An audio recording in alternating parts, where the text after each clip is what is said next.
प्रिय छात्राओं, आज हम देखेंगे पूंजी संरचना को प्रभावित करने वाले तत्व। हम सभी जानते हैं कि एक कंपनी की भावी सफलता उसकी वित्तीय योजना तथा पूंजी संरचना पर निर्भर करती है।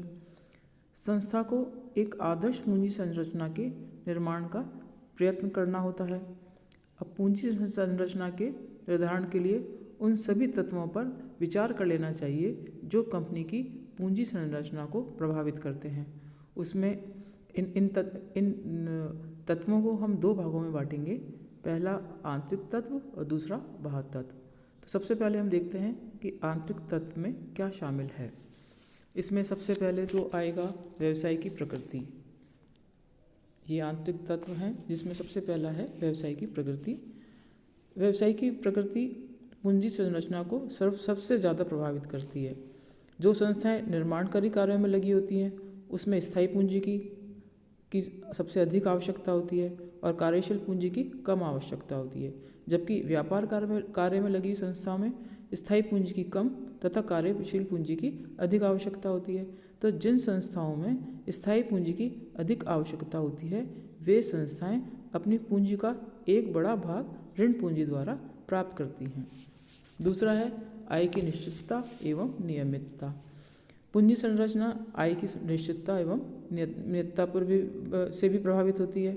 एक संस्था जो कि ऋण पत्र एवं बॉन्ड्स निर्गमित करना चाहती है उसकी आय भविष्य में निश्चित और नियमित हो तभी उसे बॉन्ड्स निर्गमित करने चाहिए, जबकि धनराशि कुछ समय तक ही जरूरत हो तो बाद में आवश्यकता न हो तो जो रिडीमेबल प्रेफरेंस शेयर्स हैं वो निर्गमित किए जाने चाहिए। और जब संस्था की आय में अनिश्चितता हो तो समता अंशों का निर्गमन करना चाहिए। तीसरा है व्यापार पर नियंत्रण की इच्छा। पूंजी संरचना व्यापार की नियंत्रण की इच्छा से भी प्रभावित होती है। यदि कंपनी के नियंत्रक जो हैं कंपनी का नियंत्रण कंपनी के प्रवर्तकों, संस्थापकों तथा कुछ व्यक्तियों के समूह के हाथों में केंद्रित रखना होता है तो समता अंशों का निर्गमन किया जाता है, क्योंकि हम सब जानते हैं कि समता अंश ही कंपनी के मालिक होते हैं और जिसका एक बड़ा भाग कुछ लोगों के पास केंद्रित रखा जा सकता है तथा शेष भाग अनेक छोटे छोटे अंशधारियों में बांट दिए जाते हैं। और कंपनी को जब अधिक पूंजी की आवश्यकता होती है तो वे बाद में पूर्वाधिकार अंशों अथवा ऋण पत्रों से प्राप्त की जा सकती है, जिन्हें प्रबंध में भाग लेने का अधिकार नहीं होता है। इसके अलावा है भावी योजनाएं। एक संस्था की पूंजी संरचना केवल वर्तमान को ही ध्यान में रखकर नहीं बनाई जाती है, बल्कि संस्था की भावी विकास योजनाओं को भी ध्यान में रखकर बनाई जाती है। इस उद्देश्य के लिए अधिकृत पूंजी अधिक रखी जाती है जिसे भविष्य में आवश्यकता के समय निर्गमित किया जा सके। और प्रारंभ में समता अंशों से पूंजी प्राप्त की जाती है, बाद में पूर्वाधिकार अंशों और ऋण पत्रों से पूंजी प्राप्त की जाती है। संस्था की भावी योजनाओं को ध्यान में रखकर पूंजी संरचना का भी निर्माण करना चाहिए।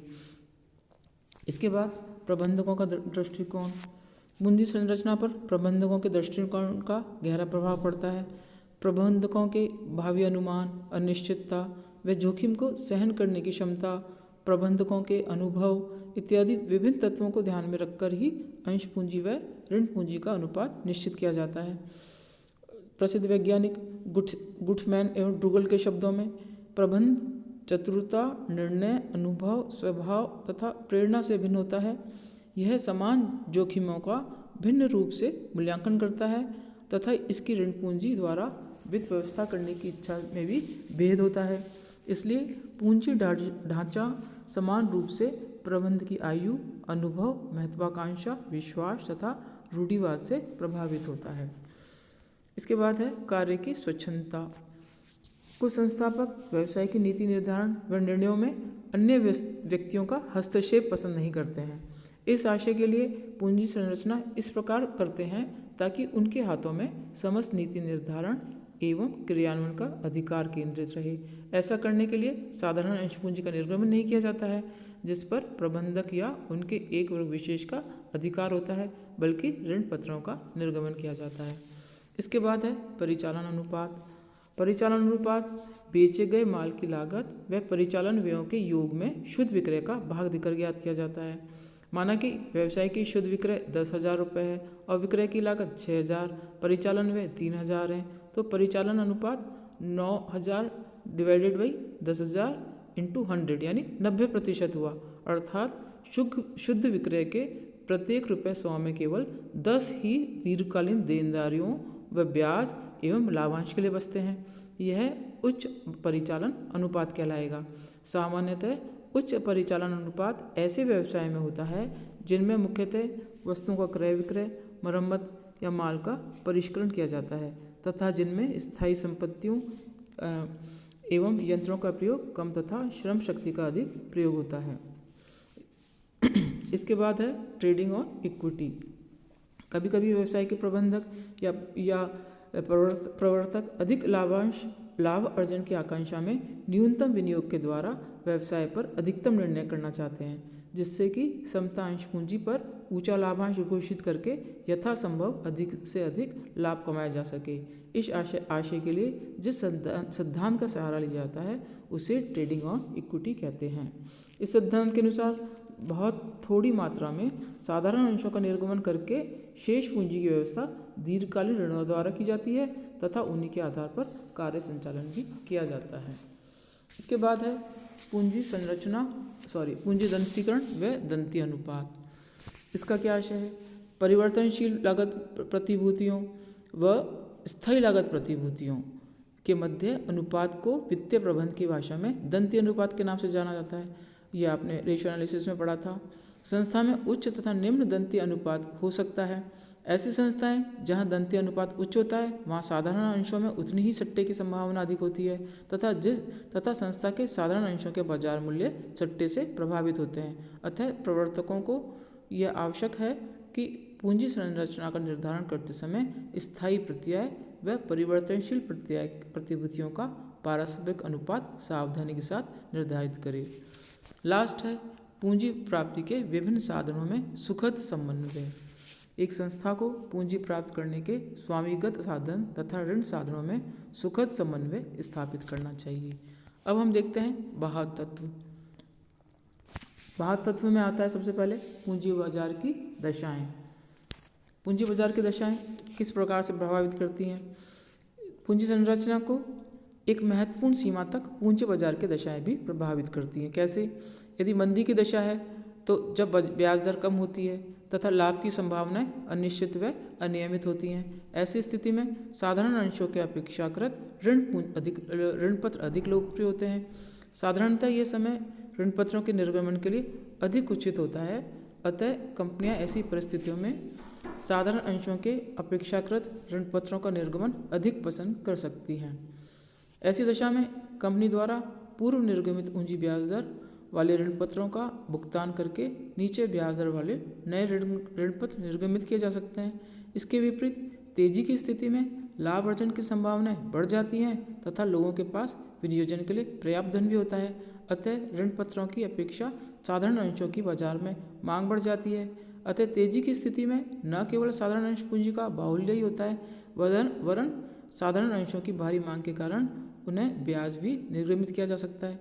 अतः पूंजी संरचना निर्धारित करते समय पूंजी बाजार की दशाओं को ध्यान में रखकर ही पूंजी अनुपात निश्चित किया जाना चाहिए। इसके बाद है विनियोक्ताओं की प्रकृति तथा प्रकार। संस्था की पूंजी संरचना उसके विनियोक्ताओं की प्रकृति तथा प्रकार पर भी प्रभावित करती होती है। कुछ विनियोक्ताओं के पास अत्यधिक धन होता है जबकि कुछ के पास धन की कमी होती है।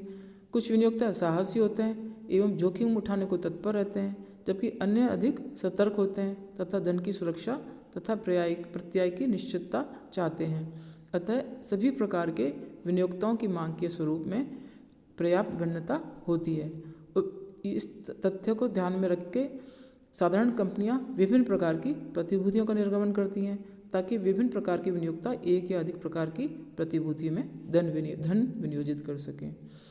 इसके बाद है पूंजी निर्गमन की लागत। पूंजी निर्गमन की लागत भी पूंजी संरचना को पर्याप्त सीमा तक प्रभावित करती है। पूंजी की लागत में अभिकोपन व्यय, दलाली तथा बट्टा आदि सम्मिलित किए जाते हैं। प्राय व्यावसायिक संस्थाएं इन लागतों को न्यूनतम रखना चाहती हैं। अतः सामान्यतः ऐसी प्रतिभूतियों के निर्गमन को प्राथमिकता दी जाती है जिनके निर्गमन की लागत अपेक्षाकृत कम हो। व्यवहार में पूंजी निर्गमन की लागत के अतिरिक्त पूंजी के उचित अनुपात तथा कंपनी की लागत के भार का भी ध्यान रखा जाता है। लास्ट है पूंजी प्रचलित विधान एवं नियम। देश में प्रचलित विधान एवं नियम तथा उनमें भविष्य में परिवर्तन की संभावनाएं भी पूंजी संरचना को प्रभावित करती हैं। उदाहरण के लिए यदि कंपनियों की आय पर उचित दर से कर लगता है तो कंपनी अंशों की अपेक्षा ऋण पत्र निर्गमित करना अधिक पसंद करेगी, क्योंकि ऋण पत्रों में देय ब्याज को कंपनी की कुल आय की गणना करते समय घटा दिया जाता है और यह एक स्वीकृत कटौती है, जबकि लाभांश कटौती हेतु स्वीकृत नहीं है। कानून में संभावित संशोधन का भी पूंजी संरचना पर महत्वपूर्ण प्रभाव पड़ सकता है। उदाहरण के लिए भाभा समिति का प्रतिवेदन प्रकाशित होते ही स्थगित अंशों का चलन समाप्त होने लगा था, जबकि अधिनियम काफ़ी समय बाद लागू हुआ था। इसके बाद हम देखते हैं आदर्श पूंजी संरचना। इसके मैं आपको अभी पॉइंट्स बता देती हूँ, इसको हम डिटेल में बाद में देखेंगे। इसमें पहला पॉइंट है सरलता, लोचपूर्णता, पूर्ण उपयोग, पर्याप्त तरलता, न्यूनतम लागत, न्यूनतम जोखिम, अधिकतम नियंत्रण और अधिकतम लाभदायकता। Thank you students.